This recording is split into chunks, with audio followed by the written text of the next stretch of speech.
بسم اللہ الرحمن الرحیم الحمدللہ رب العالمین صلی اللہ علی النبی الامی و آلہ وسلم۔ السلام علیکم ورحمۃ اللہ وبرکاتہ۔ خوشبو قرآن سے جڑے ہر فرد کو خوش آمدید ہے۔ الحمدللہ ہم نے کل قرآن پاک کے بیان کردہ 5 حق پڑھے کہ اللہ کریم حق ہے، قرآن کریم حق ہے، دین حق ہے اور یوم قیامت حق ہے، اور ہمارے آقا و مولا رسول اکرم صلی اللہ علیہ وآلہ وسلم حق رسول ہیں۔ کل سلسلہ کلام میں یہ سمجھا تھا کہ ان میں سے پہلے 4 حق تو نبی محترم صلی اللہ علیہ وآلہ وسلم نے منوائے، لیکن عرب کے اس معاشرے میں بھی اور آج کے اس دور میں بھی اور صبح قیامت تک آنے والے زمانوں میں بھی اللہ کریم نے اپنے محبوب صلی اللہ علیہ وآلہ وسلم کو کن ہستیوں کے وسیلے سے منوایا۔ آئیں آج ہم قرآن سے ہی رہنمائی لیتے ہوئے اس کے بارے میں پڑھتے ہیں، جانتے اور سمجھتے ہیں۔ سورہ آل عمران آیت نمبر 61 میں ہمیں وہ ہستیاں مل گئیں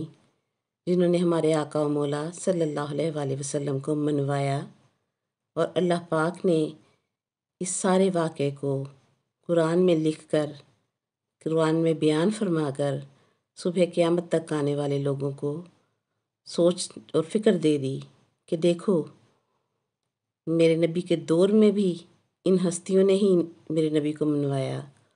اور صبح قیامت تک بھی یہ ہستیاں ہی میرے نبی کو منوائیں گی۔ آئیں آیت پڑھتے ہیں۔ فَمَنْ حَاجَّكَ فِيهِ مِنْ بَعْدِ جَاءَكَ مِنَ الْعِلْمِ فَقُلْ تَعَالَوْا نَدْعُ أَبْنَاءَنَا وَأَبْنَاءَكُمْ وَنِسَاءَنَا وَنِسَاءَكُمْ وَأَنفُسَنَا وَأَنفُسَكُمْ ثُمَّ نَبْتَهِلْ فَنَجْعَلْ لَعْنَةَ اللَّهِ عَلَى الْكَاذِبِينَ۔ فرمایا اے میرے محبوب صلی اللہ علیہ وآلہ وسلم، آپ کی عصمت، نور، علم اور پیغام حق کو منوانے کے لیے اب کوئی بحث و تکرار نہ ہوگی، بلکہ آپ اپنے گھر سے 4 ہستیاں لے کر آ جائیں۔ آپ کی دعوت حق پر لبیک نہ کہنے والے عیسائی بھی اپنے ساتھی لے آئیں، پھر مباہلہ ہوگا۔ دونوں گروہوں کے لوگ ایک میدان میں اکٹھے ہو کر اللہ سے دعا کریں گے کہ جو بھی گروہ جھوٹا ہے اس پر اللہ لعنت کر دے اور اس گروہ پر اپنا غضب نازل کرے۔ اس آیت مباہلہ پر تمام مسلکوں کا اتفاق ہے کہ نبی کریم صلی اللہ علیہ وآلہ وسلم اپنے رب کے حکم پر مولا علی علیہ السلام کو، سیدہ خاتون جنت سلام اللہ علیہا کو اور حسنین کریمین کو ساتھ لے کر گئے۔ ایک ہاتھ مبارک کی انگلی مولا حسن پاک کو تھما رکھی تھی، دوسرے بازو پر مولا حسین پاک کو بٹھایا ہوا تھا، اور میرے آقا مولا نبی کریم صلی اللہ علیہ وآلہ وسلم خود آگے آگے چل رہے تھے، اور سیدہ خاتون جنت بی بی فاطمہ الزہرا سلام اللہ علیہا درمیان میں تھیں اور مولا علی پیچھے پیچھے تشریف لا رہے تھے۔ قرآن پاک کا ہر مفسر لکھتا ہے کہ عیسائی راہبین نے جب ان ہستیوں کو آتے ہوئے دیکھا تو انہوں نے دیکھتے ہی فیصلہ دے دیا کہ یہ گھرانہ اتنی عظمتیں اور فضائل رکھتا ہے کہ اگر ہم ان کے مد مقابل آ گئے تو ہماری نسلیں ختم ہو جائیں گی۔ انہوں نے مباہلہ نہ کیا اور خاندان رسالت مآب صلی اللہ علیہ وآلہ وسلم کی صداقت اور عظمت کو تسلیم کر لیا اور جزیہ دے کر امان حاصل کر لی۔ سبحان اللہ۔ اب ہمارے سوچنے کا مقام ہے، اور بالخصوص طالبان علم اور علماء کرام کے لیے بھی قرآنی فکر حاصل کرنے کا مقام ہے کہ ہمارا شعور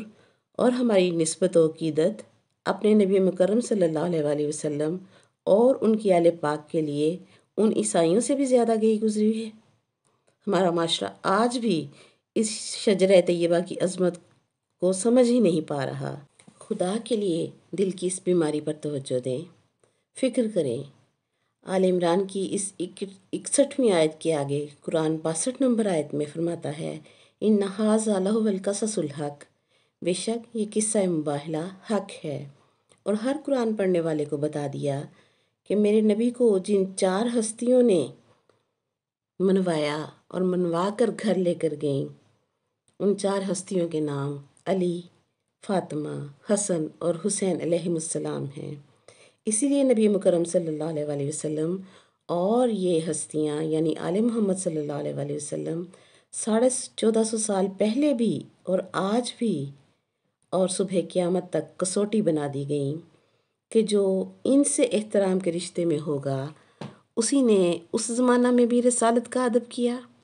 اور آج بھی جو ان ہستیوں کے ادب و احترام میں ہے وہی دراصل حق کی رسالت ادا کر رہا ہے، اور صبح قیامت تک بھی محبت نبی پاک صلی اللہ علیہ وسلم کے لیے پیمانہ ان ہستیوں کا ادب اور احترام بتا دیا گیا۔ اس لیے نبی مکرم صلی اللہ علیہ وسلم کے ساتھ اللہ پاک نے ان کی آل پر بھی درود پڑھوایا ہے۔ قرآن پاک کی سورہ شورا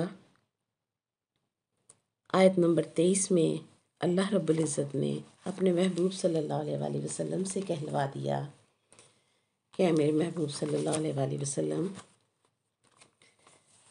ذالک الذی یبشر اللہ عبادہ الذین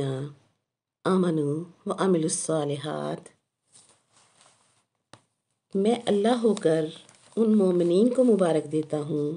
کہ جو آپ پر ایمان لے آئے ہیں اور ان کے اعمال صالح ہیں، میں اللہ ان کو مبارک دیتا ہوں۔ پھر فرمایا کل، اے میرے محبوب صلی اللہ علیہ وسلم ان سے کہہ دیجئے لا اسألکم علیہ اجرن،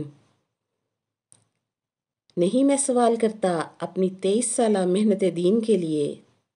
کسی بھی چیز کا، الا المودۃ فی القربہ، سوائے اس کے کہ تم میرے قرب والوں سے مودت رکھنا۔ آگے آیت میں فرمایا وَمَن یقترف حسنۃ نزد لہ فیہا حسنا، اور جو کوئی بھی تم میں سے تھوڑی سی نیکی کرے گا میں اس کو اس نیکی میں بڑھا دوں گا، یعنی تم تھوڑی سی محبت اور مودت رکھو گے تو میں تمہارے دل میں اس محبت اور مودت کو بڑھا دوں گا۔ پھر رب فرماتا ہے ان اللہ غفور شکور، بے شک تمہارا اللہ اس نیکی کرنے والوں کو بخشنے والا بھی ہے اور اس عمل کی قدردانی بھی کرنے والا ہے۔ معلوم ہوا ایمان لانا، عمل صالح کرنا کافی نہیں ہے، بلکہ مودت القربہ بھی لازم قرار دی گئی ہے۔ جیسا کہ ہم نے پچھلی گفتگو میں یہ بات جو ہے وہ ڈسکس کی تھی کہ شیطان نے صرف اللہ کریم کو مانا اور اللہ کریم کے منوائے ہوئے کو نہ مانا، اور اس جرم پر برآمدہ درگاہ ہوا، اس کی تمام تر عبادتیں اور سجدے بیکار کر دیے گئے۔ آج ہمارے سوچنے کا مقام ہے ہم بھی کہیں وہی غلطی تو نہیں کر رہے کہ نبی کریم صلی اللہ علیہ وسلم کو تو مان رہے ہیں لیکن ان کے منوائے ہوئے کو نہیں مان رہے۔ الیاذ باللہ، سیرت کانفرنس منعقد کروانا، میلاد النبی کی محافل سجانا اور نبی صلی اللہ علیہ وسلم کے معجزات جھوم جھوم کر سننا اور خود کے ایمان کے درجات میں بلندی حاصل کرنا، نعت شریف پڑھنا اور نعت سننے والوں کا نبی صلی اللہ علیہ وسلم کی محبت میں رکت میں آ جانا اور رو رو کر درود و سلام پڑھنا، نبی صلی اللہ علیہ وسلم کے روضہ پاک پر جانے کی طلب اور تمنا رکھنا اور اس تمنا میں تڑپنا، اللہ اکبر، یہ سب نبی پاک صلی اللہ علیہ وسلم سے محبت ہے۔ اور نبی پاک صلی اللہ علیہ وسلم کی آل کا ذکر بھی ہمارے گھروں میں نہ ہو، ہماری معاشرت میں نہ ہو، ہمارے بچوں کی تربیت میں ان کا تعارف نہ ہو، اور تمام معاملات زندگی میں بھی ہم صرف نبی کو مانیں اور ان کی آل پاک کی معرفت ہی ہمیں نہ ہو، تو پھر ہم بتائیں کہ جب ہمیں معرفت نہیں ہے تو ہم اپنی اولاد اور نسلوں کو کیسے یہ جذبہ مودت منتقل کر سکتے ہیں کہ جس کا اللہ پاک نے ہمیں قرآن میں حکم دیا ہے، بین اسی طرح جس طرح نماز، روزہ، حج، زکوٰۃ کا حکم دیا ہے، بین اسی طرح سے اللہ پاک نے مودت اہل بیت کا بھی ہمیں حکم دیا ہے، اور ساتھ میں یہ حقیقت بھی واضح کر دی ہے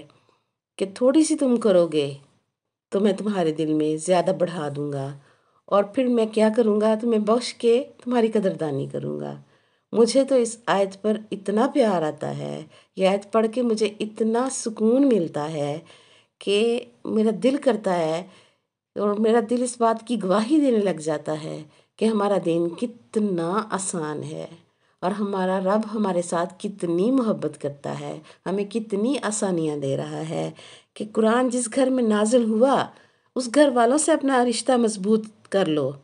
ان کی وفاداری کا حلف دے کر زندگی جیو، تاکہ قرآن سے صحیح رہنمائی لیتے ہوئے تم اپنی دنیا اور آخرت سنوار لو۔ آج کے لیے اتنا ہی، کل زندگی رہی تو مودت پر بات کریں گے کہ یہ جذبہ مودت قرآن میں کہاں کہاں اور کیسے کیسے بیان کیا گیا ہے۔ وآخر دعوانا ان الحمدللہ رب العالمین، سبحانک اللہم و بحمدک ونشہد ان لا الہ الا انت نستغفرک ونتوب الیک، الحمدللہ الذی ہدانا لہذا وما کنا لنہتدی لولا ان ہدانا اللہ، وصلی اللہ تعالی علی خیر خلقہ محمد وآلہ اجمعین برحمتک یا ارحم الراحمین۔ السلام علیکم ورحمۃ اللہ وبرکاتہ۔